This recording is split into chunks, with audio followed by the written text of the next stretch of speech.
3 फेब्रुवारीला मुंबई महापालिकेचा अर्थसंकल्प आयुक्त आणि प्रशासक भूषण गगराणी पहिल्यांदाच मांडणार. पालिकेचा अर्थसंकल्प देवनार डम्पिंग स्वच्छ करण्यासाठी 2,500 कोटींची तरतूद कशी करणार याची उत्सुकता.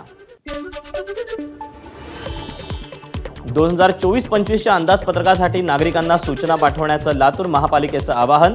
4 फेब्रुवारीपर्यंत मेलद्वारे किंवा सूचना पेटीत लेखी स्वरूपात सूचना पाठवण्याचं आवाहन.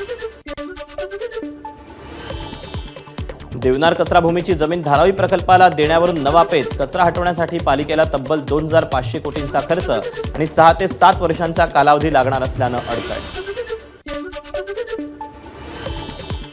नालासोपाऱ्यात अनधिकृत इमारतींवर तोडक कारवाई सुरू. आज 11व्या दिवशी रूप अपार्टमेंटवर पालिकेकडून कारवाई.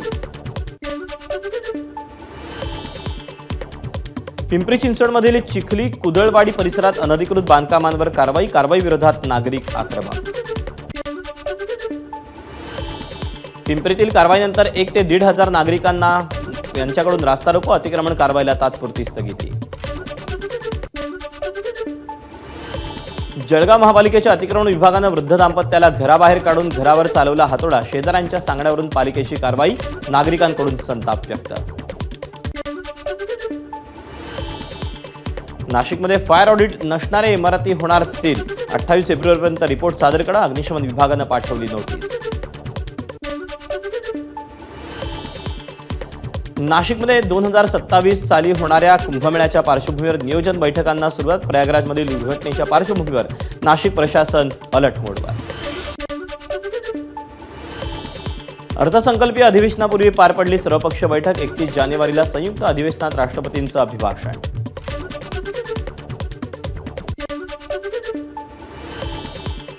राष्ट्रपिता महात्मा गांधी यांची 77वी पुण्यतिथी. राष्ट्रपती द्रौपदी मुर्मू, पंतप्रधान मोदी, राजनाथ सिंग यांच्यासह सर्व बड्या नेत्यांनी राजघाटावर जाऊन महात्मा गांधींना वाहिली आदरांजली.